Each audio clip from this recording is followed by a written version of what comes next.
O'zbekiston Respublikasida xizmat ko'rsatgan artist, Markaziy Osiyo pop divasi Ozoda Nursaidova 2025-yilga yangi jonli shou konsert dasturini taqdim etadi.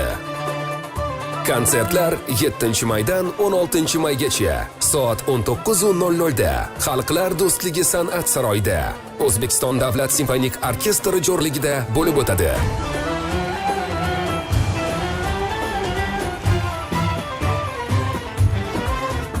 Murojaat uchun telefonlar 90 321 7701, 95 199 84 77. Chiptalar saroy kassalari hamda etiket.uz saytida.